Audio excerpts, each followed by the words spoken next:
Okay, good morning. Boker tov, everybody. Thank you for coming. Thank you for joining online. We are continuing Tzurba Rabbanan.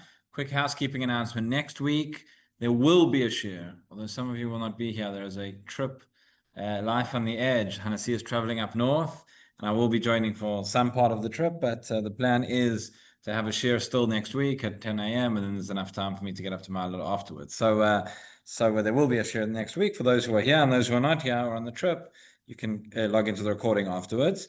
It occurred to me this morning as well, I realized we had a long break, and then we restarted the show last week. We resumed with volume 21, but we had such a long break that I didn't realize we actually skipped over volume 20.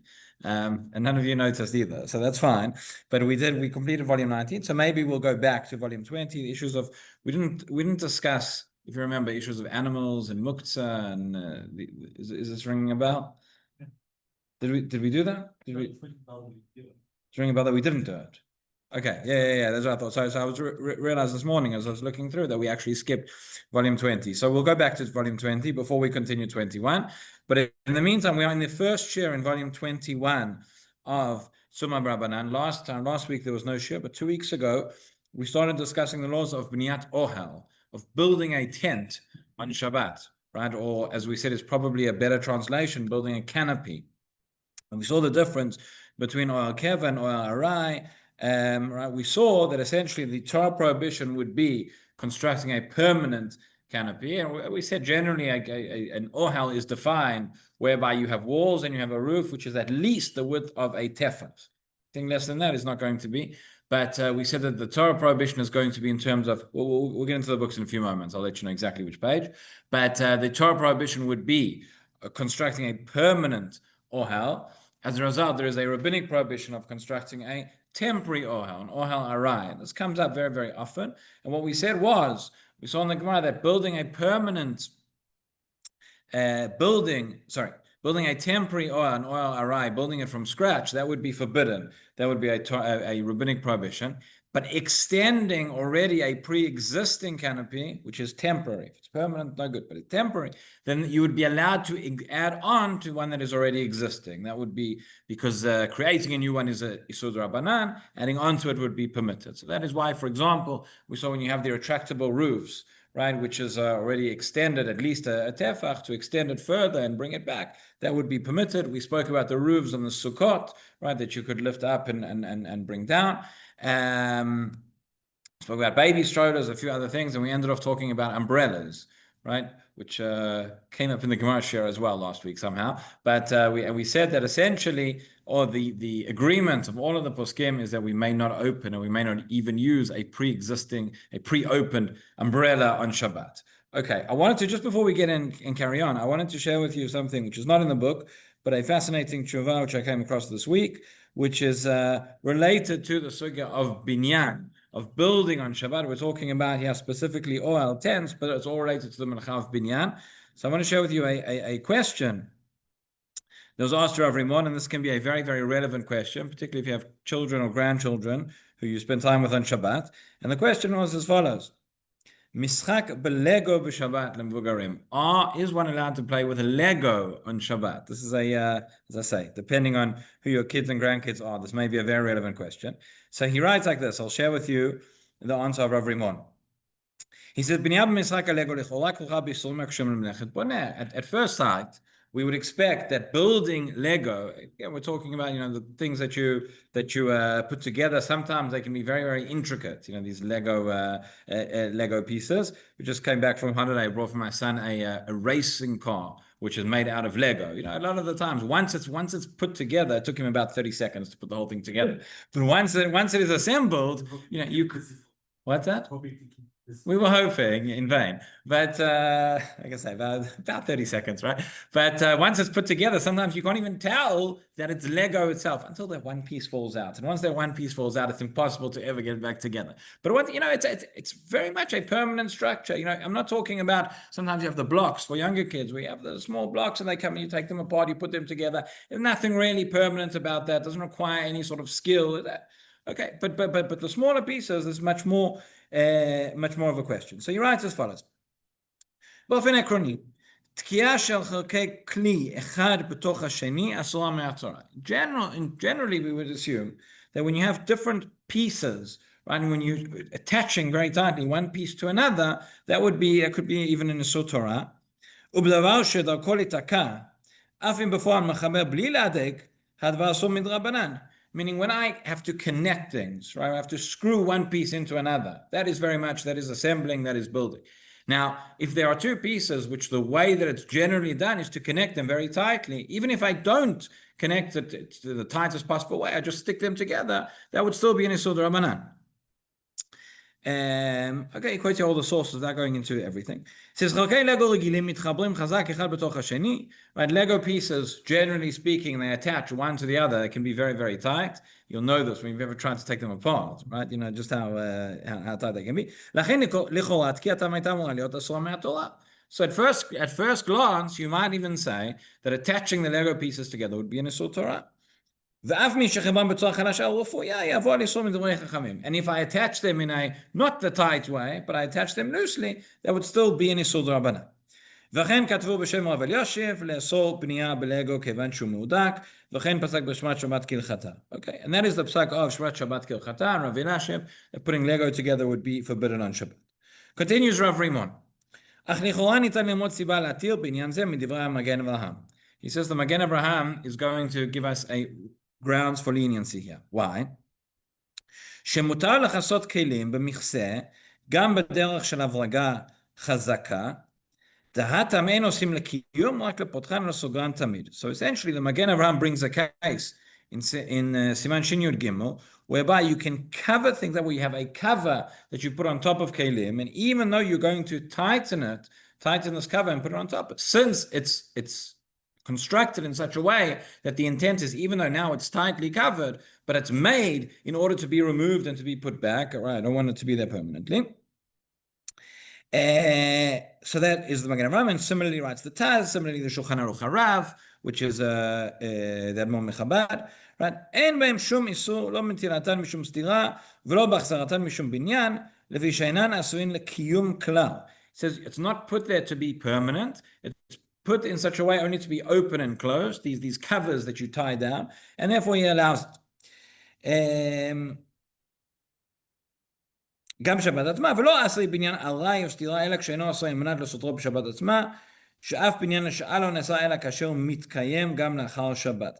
In other words, he quotes here, it's a bit of a chiddush, but he says since it's a completely temporary building, it's done in such a way that it's meant to be removed and opened all the time, that would not be an issur.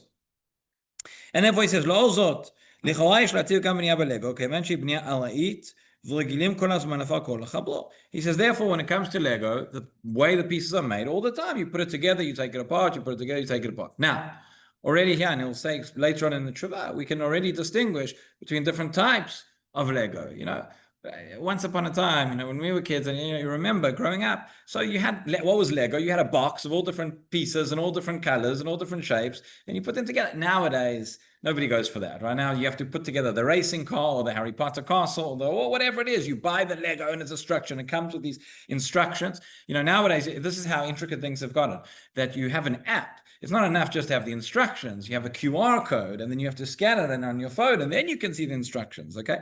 But the point is, a lot of these sets are never going to be taken apart. They're built in such a way that it's meant to be permanent. So that would be different. Anyway, so in terms of the old kind of Lego, right, which is made to be put together and taken apart, even though it's put together very tightly, he says, it would seem that this would be permitted. All the time, you're taking it apart and putting it back together. And that is the psak, in fact, that we find of the Tzitz Eliezer, of Yechavedad, Rav Ovadia Yosef. And it was also written that way in the name of Rav Karelitz. Ulam, he says, Rav Shlomo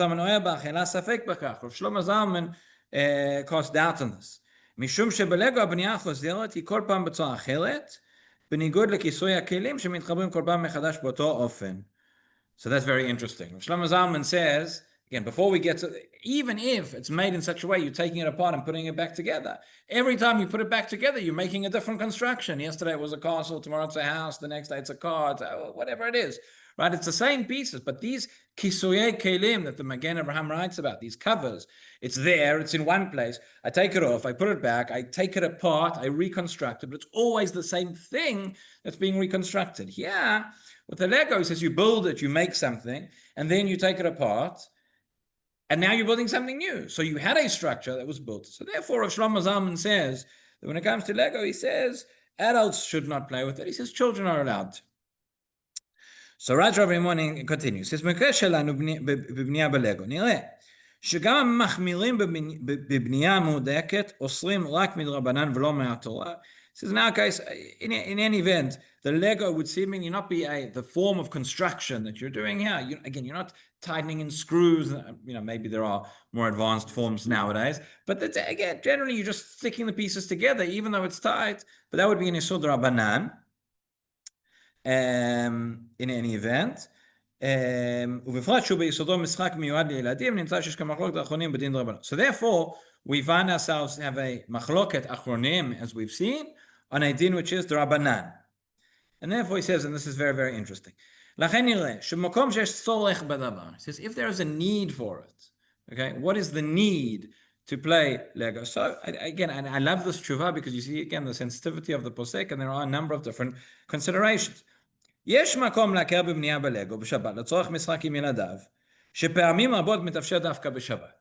He says sometimes there is a factor to consider here. Your children, your grandchildren really like playing Lego, and you can't play with that. It's in a way that you can play together that you can't necessarily do during the week. Maybe you don't see them. Maybe there's not time. There's whatever it is. ואף לצורך עונג שבת שלו, and it's part of the עונג שבת of that family connection. And therefore, אם יש בכך עונג שבת ייחודי עבורו, כיוון שיש סברות טובות להכר ויש פוסקים חשובים שהקלו, מדובר ספק דרבנן. He says at the end of the day, we have significant poskim who allow it. We have a safek here. It's not clear cut, black and white. Yes, there are machmirim, but take all the factors into account, especially if you have there's a child who, whatever it is, sometimes, there's a child or the parent or the grandparent, there's a certain game that's the game that they play together. They like doing Lego. And there's no other time during the week, so there is room for it. He says, "Yesh makorot shemehem nirei lemana mi'etzem mishchak b'Shabbat." We do have sources that imply that one should not play games on Shabbat at all. משום שבשבת יש להתעסק רק בדברי תורה, לא כל הפחות בדברי חוכמה. Ideally, what should one be doing on Shabbat? One should be going to shiurim, one should be learning, one should be engaged in Torah. Just on the way here, I saw there was one of the shuls in the neighborhood. They have every Chol HaMoed, they bring in a number of different speakers, and they have shiurim every day. So the posters are still up, because the posters remain up, 6 months after the event. But there's a sign, not just the sign at the top, there's a quote from the Gemara that says, why do we have Yamim Tovim? So that we can be engaged in Torah, right? That's the idea. That's ideally why we have Shabbat and Yom Tov. But nonetheless, if this is the time when one can play with one's children, one's family, so there is room to be lenient. Okay, we already said that. That's a repetition. And therefore, so here's the summary.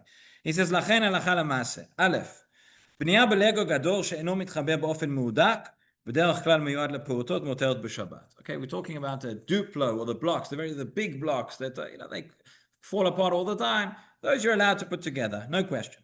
ב', בנייה בלגו סטנדרטי שבדרך כלל הדוקה. What about ordinary Lego with the small pieces? So again, he doesn't distinguish here between the sets, as I've already said, which are meant to be put together, and then you have a wonderful monument, and you have a car or a castle or a landmark of the Leaning Tower of Pisa, or whatever it is.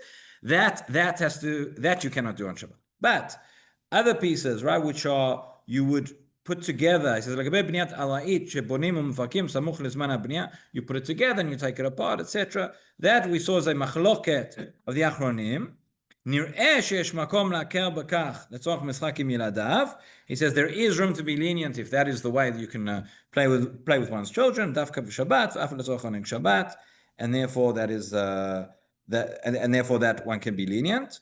Again, depending on the age of the children. Once the children get a little bit older, so then one should part of chinuch as well to teach them not to play with Lego anymore on Shabbat. And Yeah, he does say at the end, "Yesh li manam livnot mivnim shemitkavnim lashir otam lemeshech zman." Right? You're going to build a structure that you intend to keep for a long time that you should not build. That you should not build on Shabbat. Okay, just in terms of that, I remember once I was somewhere and they were playing with the child was building a train tracks on Shabbat. It's a similar question, and one of the parents was there and was not putting the tracks together, and the child looked and he says, "How come I'm allowed to put the pieces together, but you're not?" Okay, so when they start asking that question, that's when you know that they reached the age of chinuch, that it's time to educate them not to put it together either. All right, so I thought that was interesting and brings a number of different facets together, and it's related to binyan, which is our subject. So let's go back to building tents and canopies on Shabbat. That's what we started talking about. We are on page, we finished the Sugya of umbrellas, we're on page 40. Page 40 in volume 21. As I said at the beginning, we need to go back and complete the volume 20, which we skipped, but that will be next week. So changing the order of construction. Okay, so this is an interesting one as well. This can come up, we're talking about kids playing games, right? If the kids are not playing with the Lego, or maybe if they are playing with the Lego, what are they going to be doing? The next thing is they're going to build their fort on Shabbat, right? So this is a question that comes up. Sometimes you have the chairs and you're putting the chairs and you put the blankets on top and you create your fort or your castle, your hideout or whatever on Shabbat. Is that a problem of building a canopy? Because essentially you have the chairs, which are the walls, you have the blanket that goes on top, and you're going inside, you're using it for the space. We saw last time that when you're using the space on top, right, that's not going to be an issue, but because the canopy is what's underneath. But if you are constructing it in such a way, so that's not so simple that would be allowed. However, there is a leniency here, which is changing the order. As we said, we're dealing with a temporary ohel, which is an Yesod Rabbanan, and therefore the Rabbanan said, we're only concerned when you build it in the normal way. All right, I'll just say here as well a few words of background. It's not that any Yesod Rabbanan that we have, that if you do and it's not in the normal way, that it's permitted. That is not the case. Sometimes people think, just do something, just do it with a shinoi, right? Often you'll be in a situation, a place somewhere, and you need to get something or do something, and it's a sort of Shabbat. So you'll say, no, it's fine to do with a shinoi. A shinoi does not mean it's mutar. Okay, there are times and there are places whereby there's a shatat chak, there's a tzorech rabim, there's certain ways that Rabbanan instituted certain isurim, and they said it's only going to be forbidden in the regular way, but in the non-regular way it would be okay. So we have to know each case by case. This is not a blanket, there's not a blanket heter to say that anything done in an unusual way is permitted. But in this case, where Rabbanan said, okay, you cannot build a temporary ohel, that is when you do it in the normal way. What is the normal way of building? In this city, in this country, I'm not sure if there's anything normal. But generally speaking, when we talk about the normal way of building, is you build the walls first, and then you put the ceiling, the canopy on top. Okay, that's the way that it's meant to be done. So therefore, we have here Gemara Masechet Beitza. Okay, here's another plug for the Gemara share, right? Source number 29. We're on page number 40. It says, Amar Rav Yola, Hai medulta milamala lamata shali, milamata lamala asur. Okay, you'll see this is in Masechet Beitza, and this specific case is going to be relevant for Yom Tov. It's not going to be relevant for Shabbat, because on Shabbat you could not build a bonfire because you cannot light a fire. On Yom Tov you could, right, light from a pre-existing flame, etc. But what the Gemara is dealing with here is not the halachot of bonfires, but it's the halachot of boneh, of building. So you're taking the branches and the twigs and you're building this structure in such a way.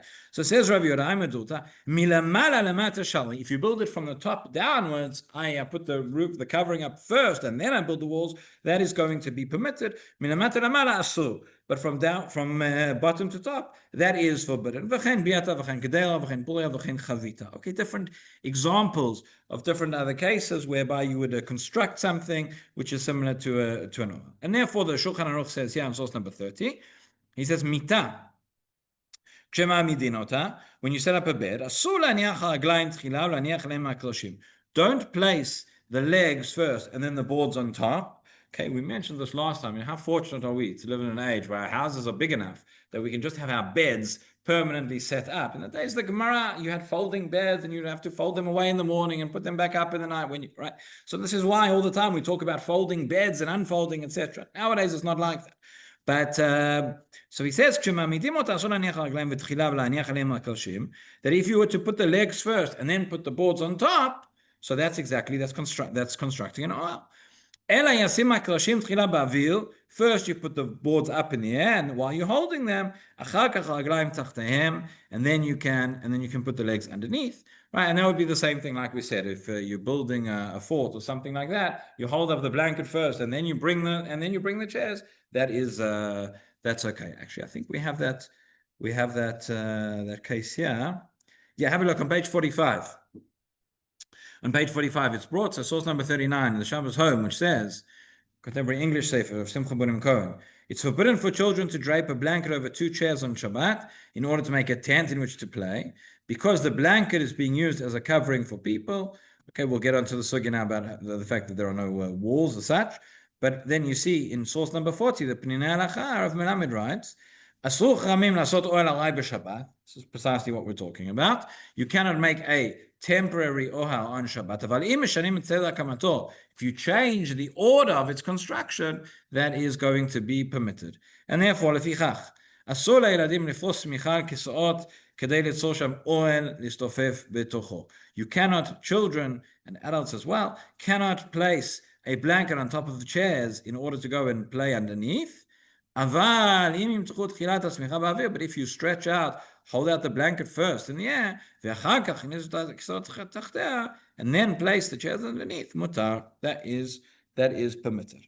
Okay, so let's go back to page 41. The Chazon Ish over here, who has another leniency in this, he writes, דווקא בעושה מקודם, הרגליים והמחיצות, אבל מותר לאדם לאחוז הגג בידו ולשים אחר כך תחתיו הרגלים. Right? If you hold up the roof first and then place the legs beneath it, that is fine. And he says, אפילו עושה לצל ואיכא מתוח, even if it's made for shade. In other words, you might have thought that this whole leniency means when I'm not actually going to use the oil, maybe I'm going to use it on top, but even if I wanted to create the shade, etc., and I'm creating the oil in such a way that is allowed, and even if the Orchot Shabbat writes, even if you're making it for protection to go underneath, to go inside, that is permitted. Again, all of this is for an ohel arai. If I'm making an ohel keva, even in such a way, that is not going to happen. Okay. Case, for example, if you have a canopy outside, you're going to go through works electric. In Shabbat, you can actually turn a handle. Does that mean you can't put it down in Shabbat using the handle? Well, it's not electric. It's not electric. So that's what we saw last time. Meaning, if it's so long as you leave it open a tefach, so then it's already considered that. The canopy to shade you from the sun. Yeah. So generally speaking, so long as tefach is not very much, that's what we said last time. That if the canopy is left out by that much, so when I'm opening it, I'm just extending it. It's already existed, and I'm not creating anything new. So that would be fine. Okay, let's. Why is it forbidden for children to build a tent with the chairs, but they're allowed to build Lego? So that's good. So again, if it's something that is an Isur Shabbat, there's something that's a melacha, then we're not going to allow them to do it. Over there by the Lego, what we said was that there is a machloket as to whether this is something which is considered melacha or not. Since there are opinions in the poskim that say because it's done in a temporary fashion and it's not meant to be kept, and therefore they would say that it's allowed. So what we're saying is we can rely on the lenient opinions in order that children can play. But if no such opinions existed, so then we would say also children can't. Putting a blanket between two chairs, it's not going to keep it there forever. Correct, but that's why we said it before. When we look at all of no, it's a good question. When we look at all of Hilchot Shabbat, so we in many melachot we make a distinction between something which is permanent and something which is temporary. Sometimes that is part of the definition of the melacha itself, and sometimes it's not. So in the same way as I said with the shinoi, just like we were saying, making a shinoi does not mean that everything is permitted. Something that's temporary does not mean that it's permitted necessarily. Oftentimes, if something is temporary, then it will go from the level of deoraita to drabanan. So, for example, when we think of the melacha of writing, this comes up all the time. I think we mentioned it before. Writing is only going to be in a deoraita when I write something which is temporary.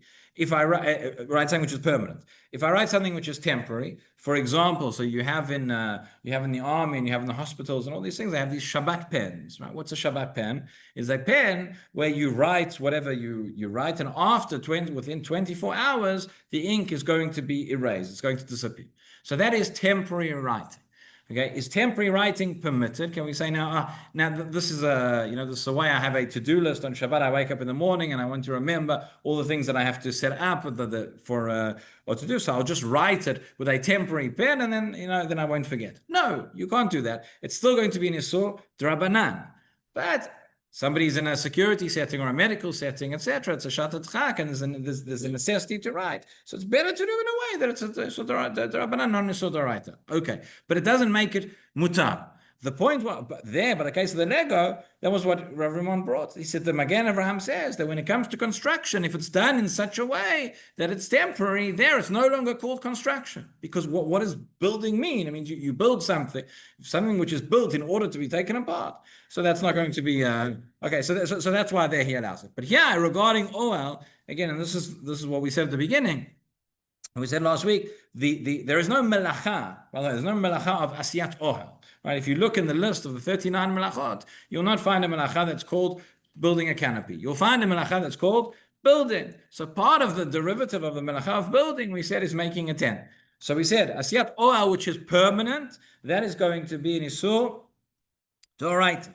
Making a tent which is temporary, that is an isur d'rabanan. And Rabbanan gave the definitions, they gave the parameters of when that is going to be in isur d'rabanan. When is that going to exist? We said it's when it is done, a temporary tent which is built in the normal way. It means in the order of walls and then roof. If it's done in the other way, that's not even an isur d'rabanan. That's going to be mutar, and therefore that's why our children can build their forts, etc. Okay. Let's look at something interesting question which comes up, which is, I mentioned this last week, which is hats. Might a hat be considered a ohel? And this is what I explained to you last week, or 2 weeks ago, that I'm very from, and that's the reason I don't wear a hat on Shabbat. Okay, so page 48, we actually see the Gemara discusses this. Very interesting. Source number 47. V'amar Rav Sheshet Breder Rav Idi, Hai Siana Shali. Okay, this type of hat that he says, again, we're dealing with a hat that has a wide brim, right? So it extends beyond a tefach, and that's going to be similar to a tent or the canopy in that sense. So the Gemara seems to imply the difference between a hat that is permitted and one that is not is whether it has a tefach or not.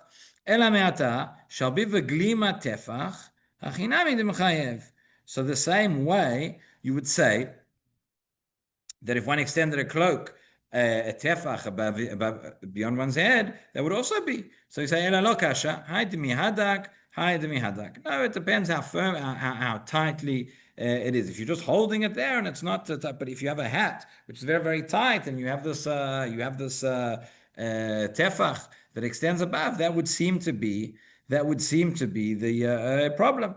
So have a look here underneath the Gemara. It says, according to Rashi, the Gemara's conclusion is that wearing a hat would never be forbidden out of concern. It's the continuation of the Gemara. It says would never be forbidden out of concern for a temporary canopy, but rather because it might involve a prohibition of carrying. Thus, it would be forbidden to wear a hat that is not fitted firmly, as it could fall off, and one might carry in the public domain. That's how Rashi explains the difference between whether it's firm or whether it's not. We have. And wearing these might fall. Right, carrying. So we have entire chapters. We have entire chapters in the Gemara regarding different things, different items of jewelry and different ornaments, etc. Whether one is allowed to go out into the Reshut Rabim, because we have a concern that you might have. The Gemara says, for example, a woman goes out wearing her jewelry on Shabbat, but she might want to take it off to show her friend. Look at this bracelet. Look at this necklace. Whatever it is.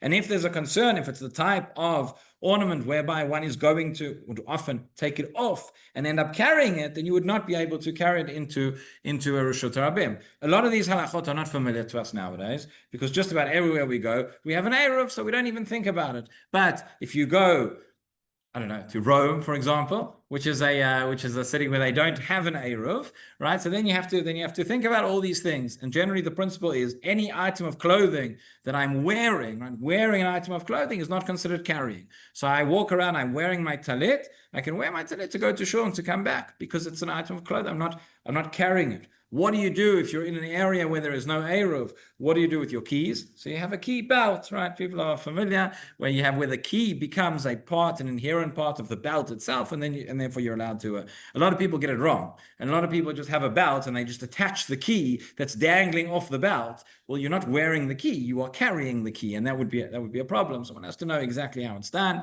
and how to do it. But the point is that so I can wear a hat in Reshut Rabim because it's an item of clothing. I'm allowed to wear it. But the minute that I take it off and start carrying it around, I'm not wearing it anymore. I'm carrying it. So therefore, that is the issue. That's how Rashi understands the Gemara when it says that you can't wear a hat that is not fit tightly. However, Rabbeinu Hananel, you'll see, understands the Gemara a little bit differently. And he says over here, source number 48, Rabbeinu Hananel, he says, Kova shemesimin bnei adam b'roshehem, yotzei kemin pesel min harosh, okay, so he says we're dealing with, the Gemara is talking about a type of hat which extends beyond the tefach, and that is going to be considered like a oil.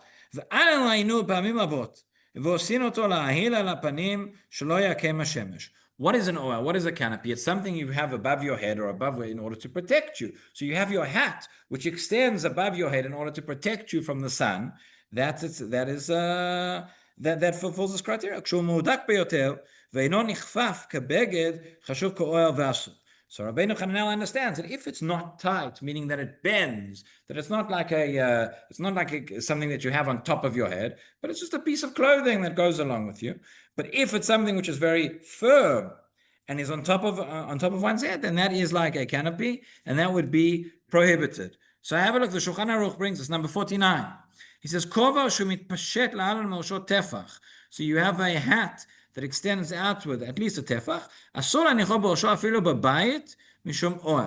Why does he say even babayit in the house, i.e. where there's no prohibition of carrying? He says you cannot wear it because it's like a canopy, like an oil, like a tent. So based on this, we have a problem, right? Have a look in underneath. It says, according to this, then the brims of many hats would be considered halachic canopies, and it should be prohibited to wear these hats on Shabbat. I'm not saying something too controversial. Can we defend the widespread centuries-old practice to wear wide-brimmed hats on Shabbat? So the good news is that we can.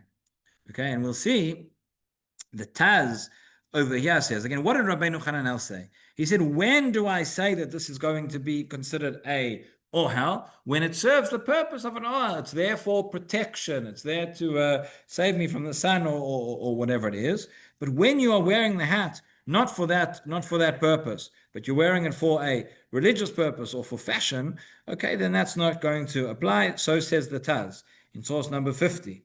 He says, I'm looking to, and again, it's very, very interesting. When you have these kind of questions, sometimes you have a situation where you have a minhag, which is a centuries-old minhag, and at least been going for a couple of generations, when this is what people have been doing, and it's very, very widespread. It's difficult sometimes if we have no choice. Sometimes if we have no choice, then we'll say the minhag is mistaken, and people should not do it, and we'll change it. But very often times you'll find the poskim will say, and you find the language in the Gemara. For example, sometimes we don't know what the halacha is or what it should be to answer a certain question. We say, go out and see what people do. I mean that people don't make mistakes, but the assumption is there's a practice which is so widespread and it's been going on for so long, and it was done under the supervision and under the authority of the rabbis, etc. It's difficult to say that this is something which is forbidden. So we have to find what is the leniency. So sometimes you find, for example, Rav Shlomo Zalman Auerbach, they asked him about making egg salad on Shabbat. They said, are you allowed to make egg salad on Shabbat? And Rav Shlomo Zalman Auerbach said yes. And they said, but there might be a question of lash and of tuchen and of this and that. And he said, how do you know that you're allowed to do it? He says, because my grandmother used to make egg salad on Shabbat, and her grandmother used to make egg salad on Shabbat. Now you laugh, but there's really something there. Okay, this is something that we've been doing. This is the minhag. Okay, therefore we know it's allowed. Now let's go and do the pilpul. Let's work out halachically why it's allowed. Right? And again, if there's no way and if it's impossible, possible. So there will be situations where you'll say, okay, it must be a minhag ta'ot, and then, but that's not something that we want to do. The Aruch HaShulchan, by the way, has a very similar language to this, where he talks about, we spoke about the Eruv before. So the whole question of an Eruv is not a simple question. It's ironic. It's one of those places where the Gemara says that when it comes to Eruvin, halacha is like the Mekkel. So we follow the lenient opinion when it comes to Eruvin. At some point, the Jewish people decided not to follow that Gemara. Okay, but really, there are all sorts of questions when it comes to Eruv. The most controversial and the probably most well known is as follows: an Eruv only works in a place that is not a Reshut Rabim from the Torah. An Eruv is a rabbinic solution, right? Which works where I have a rabbinic problem. I.e., from the Torah, we have what's called Reshut Yachid, we have what's called Reshut Rabim, and we have what's called a Carmelit. A Carmelit is an area which resembles a Reshut Rabim, but from the Torah, it is not considered a Reshut Rabim, where it would be forbidden to carry, but Midrabanan, it would be. So therefore, we have a principle of Hey Mamru v'Hei Mamru. Where there is a rabbinic prohibition to carry, there is a rabbinic solution, which is an Eruv. So I don't have to have walls around the city, which would turn into a Reshut Yachid, but I have we call it an Eruv, but it's really what we mean to say is that we have a Tzurata Petach, which is where you have poles and strings, and you have something surrounding the city. That's what's colloquially known as the Eruv. So the Eruv only, you also have an Eruv Chatzerot afterwards, but that's separate. But the Eruv only works in an area that is not defined from the Torah as a Reshut Rabim. What are the criteria needed to know whether an area is going to be defined by the Torah as a Reshut Rabim or not? So it depends on the size, it depends on the layout, depends on a number of factors, depends on how similar it was to the Diglei Midbar. But the controversial question is, do we need to have the similarity to the Midbar to the extent that in the Midbar we had 600,000 Jews in the camp, 600,000 men, right, in the camp? Therefore, do we say that only an area where 600,000 men pass through, 600,000 Jews pass through every day, that is considered a Reshut Rabim? If you say that you need 600,000 people to frequent the area in order for it to be defined as a Reshut Rabim, so many places are not going to be a Reshut Rabim, and therefore it's going to be a Carmelit, and I'm going to be able to be much more lenient in having an Eruv. If I say, no, I don't need to take the similarity that far, I'm not required to have 600,000 people passing through the city, it could still be a Reshut Rabim without that, well then any big city becomes a Reshut Rabim. And now it's not so straightforward to rely on the Eruv. Okay, the Gemara does not mention this point. The Rishonim discuss it. And there's a Be'or Halacha in Hilchot Shabbat where he brings, I think it's 13 Rishonim who require it and 13 Rishonim who don't require it. So it's a big week. And then you have the Machlokes in Rishonim, you have Machlokes in the Achronim, etc. But the point is, according to simple understanding, many of our cities today, many of our big cities, the only reason we can rely on the Eruv is because we reject this criteria, or because we accept this criteria of needing 600,000. So the Aruch HaShulchan, when he writes the introduction to the laws of Eruvin, he quotes this and he quotes the arguments, and he's not convinced that you need this criteria. But he says nonetheless, he says in all of our cities we have Eruvin, and Am Yisrael, the Dorei Dorot has been relying on Eruvin. So it can't be that we just made it up. Right? He says it's as if there's a battle. The language is tremendous. It's as if there's a battle that came and said that this is allowed and this is permitted. And then he goes on and he has a tremendous chiddush. He has a completely different understanding to everybody else about what defines a Reshut Rabim, because he doesn't accept this argument halachically, but he can't reject it because I'm sure rely on Eruv. The Mishnah Brura, on the other hand, by the way, the Chavetz Chaim, it's very interesting. He brings the same discussion. He's also not convinced by it. And he says, at the end of the day, he says, we can't protest against the people that rely on the Eruv in such a situation. But he says, a Baal Nefesh Yachmir al Atzmo. He says, the person who wants to be machmir, wants to be stringent, he says, I'll support you. It's not a bad thing to do. That's 600,000 people. You could make a case. No, right there. You have situations where you have those amount of people. Like if there's sort of like a standard difference between the size of cities today. Like like 100 years ago. Right. Like, it's not just sort of Right. arbitrary, well, we had cities then, we had cities then, now. Right. But- And then, right, and then there's a discussion, which a lot of the poskim raise. One of the challenges to this is, there are those who say, hang on a second, if you're going to say that you need 600,000 people in order for it to be considered a Reshut Rabim, so you don't have a Reshut Rabim. You've basically uprooted this law of the Torah. And then why is it that on Rosh Hashanah we can't have the shofar because you might carry Reshut Rabim, which doesn't exist, right? So that's one of the arguments that's made. So that is anyway. We got into all of that. We'll zoom out now.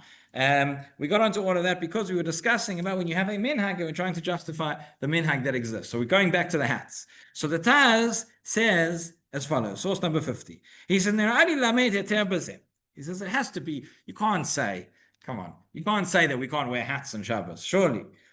He says, no, forget it. There is no isur of ohel with a hat.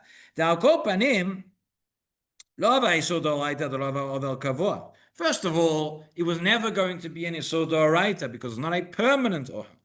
Ela arai, it's going to be temporary. So at worst, it's a rabbinic prohibition.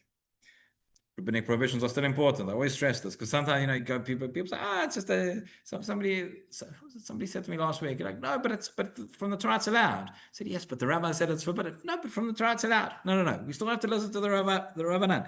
But v'yesh lenu lomar, delo asu eleicha sheyesh heker b'asiyat oel harai, daynu b'kova shu asui beged shemit'atef bo harosh, אלא שמוציא שפה רחבה במקום קולות הבגד, ונראה לכל שאותה שפה היה כדי להגן ולעשות אוהל. In other words, he says, where do we say that an oil arai is going to be forbidden? Where it is recognizable that you're making an oil. So, for example, he says you have a hat, and it's clear that you have this brim that extends from the hat, and that's going to be a canopy. He says, but britel shelanu, in our hats, how do you know the Taz wore a hat, right? This is it. דכולו בשטח אחד הוא, ועיקרו לחסות בראש, ואי אפשר לחסות ראשו בחלק ממנו, כי באמצעו, וממילא נעשה אוהל במה שיוצא חוץ לראשו. In other words, he says, it's not constructed in such a way that I have my hat, and then I pull out my oil from side. That's just part of the way the hat is constructed. There's nothing here that I'm trying to wear a canopy on my head. He says essentially that would not be relevant. Now, over the page he says, לא אסור בזה משום אוהל, כיוון שאין גבול לאוהל זה, לא מוכח, תנעשה לאוהל, וחלק יצא אינו מסוים. So they didn't prohibit such a hat due to setting up a canopy. Since as the canopy has no room, it's not clear that it's made as a canopy, and the context is not defined. Okay. But what happens if you are wearing the hat for the purposes of being a canopy of protection? So then that would be forbidden. So he says the next paragraph here, which is in bold. It's not in bold in the original Taz, but it's in bold here. Al ken nireli. You've got flies that are buzzing around your head on Shabbat. When you're not wearing a hat. You wear your hat in order to protect you. So that is going to be forbidden. Okay. Now the Eliyahu Rabbah, another one of the poskim here, offers a different reason to allow it. He says, "B'brit lach shelanu katav ataz mutarim mishum davar she'en mechaven ela chasot rosho v'lo lo." He says, you're not intending to make an oil. You just want to cover your head, right? You just want to wear the hat. But based on what the Taz said, he said if you're wearing it for protection, it would be forbidden. Now, says the Eliyahu Rabbah, "Matzati ma'alil t'yelchata kerashi t'en b'kova yisur klal." He says, hang on a second, all of this is based on what? It's based on the interpretation of the Gemara of the Rabbeinu Hananel, the way Rashi learned the Gemara. There's no question about it. It just doesn't exist. ואני אוסיף, שראיתי בשבלי הלקט וספר תניא בשם רבינו גרשום. Sefer Tanya here, by the way, is not Sefer Tanya of Chabad. There was another Sefer Tanya, which is a work of from the times of the Tanaim. ורבינו יושב וסמק ורן פסקו כרש"י, לכן אין נחמיר כלל. If we accept Rashi's psak, Rashi's interpretation, then there's no room to be machmir. It doesn't fit into the category of oil at all. Okay, so the Mishnah Berurah seems to take the middle ground on this. In Ziyan, source number 52, he says, "Katva achronim kama tzadim b'tam etera, אחד, כיוון דאינו קשה ונכפף למטה, אין בו חשש איסור. First of all, since the hat is not extremely firm, right, it can bend downwards, therefore there is no concern. I don't know. I'm not an expert in hats, and certainly not now in the different fashion. But there are, you can tell if the people who know and if you understand. So different types of chassidut and different types of groups, whatever, you have different types of hats which they wear. So and there are those, I believe Chabad as well, where the hats are actually the brim comes down in the front. I'm wondering maybe if it's related to this halachic reasoning. Maybe I don't know. But in any event, so again,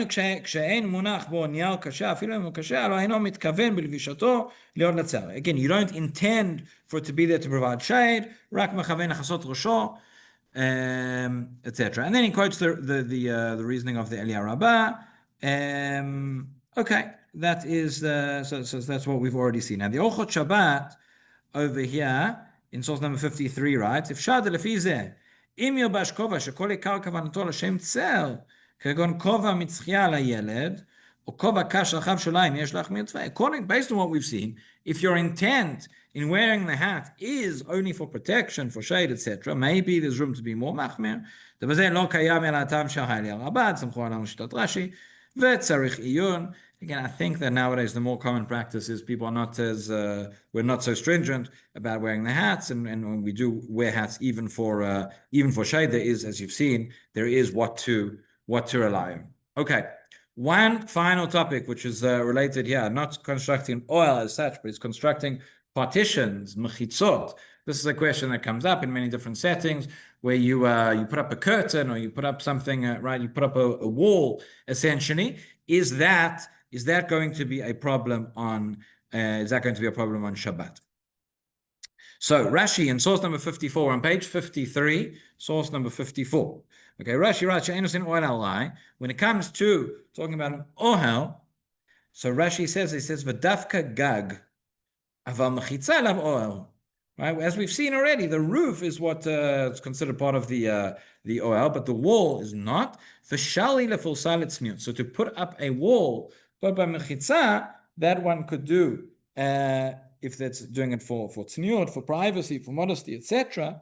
What the discussion that we find, and this is what emerges from the Gemara over here, is that if I have a mechitza, there are two types of mechitza that we find in halacha, probably more. But there's what we call a mechitza materet, right? Which means if I'm putting up a wall not for the purposes of privacy, but for the purposes of creating a halachic status, halachic change, right? That is going to be forbidden. That I'm not going to be able to do on Shabbat. So, for example, the Gemara over here talks about a sukkah. Right? If I have a sukkah that only has two walls, that is not actually a sukkah. That's just two walls. But once I have the third wall, that becomes a sukkah. So if I was to construct the third wall, without getting into questions now of tasevin lo when you put on the schach, etc.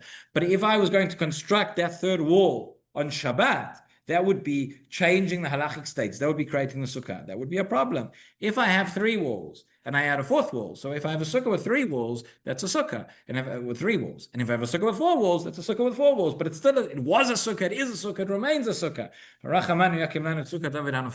Okay, but that's I'm not changing the halachic status, and therefore adding on the fourth wall that would be fine. But the wall which changes the status, that is what is going to be forbidden on Shabbat. So you see this in the Gemara, you see this in Tosfot number 56, right? The line which is in bold says, "Elan Rabbeinu Tam, Shapir shayach bitfanot oel, heichad mechitza mo'elet leheter." Meaning, this idea of constructing a canopy, it is going to apply to walls in a case where the wall is creating the halachic change.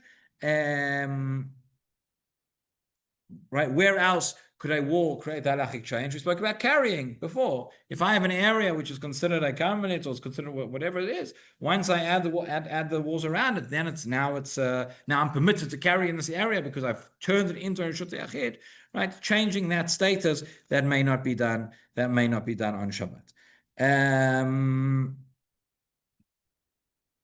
Okay. What? I'll just say, there are, you can look in the books on your own time, page 56, 57, we have the Ochot Shabbat, the Shema Shabbat Kilchatai, brings a number of different examples, different cases. Just say this mechitza, for example, And this is a question which comes up every Shabbat. So, and in many shuls, sometimes you have where you have, let's say you're in an area like this where the men and the women are sitting side by side, and sometimes the rabbi gets up to give the drasha and they want to take away the mechitza so that you can see everybody. You want to put the mechitza back so you can carry on davening, etc. So if you have a mechitza like this, again, here we're not constructing the walls. The walls are all already existing, right? They are as they are. They're on wheels. You move them apart. You move them on one side. You they're separating and they're not separating. If they're in a different place, there's not going to be an issue of creating a canopy or a wall as such. Okay, so there are more details to see. You can see that in the book, as I mentioned. Next week, Be'ezrat Hashem, we will not discuss the halachot of melaben and cleaning fabrics on Shabbat, because I think we're going to go back to volume 20, which we skipped, and we have discussion. We have to talk about muktzah, we have to talk about animals, we have to talk about personal hygiene on Shabbat, all sorts of very interesting and relevant topics. And then when we finish that, we'll come back to volume 21 and work our way through. Okay, have a good day, everybody. Wonderful day, wonderful week. Thank you all for coming.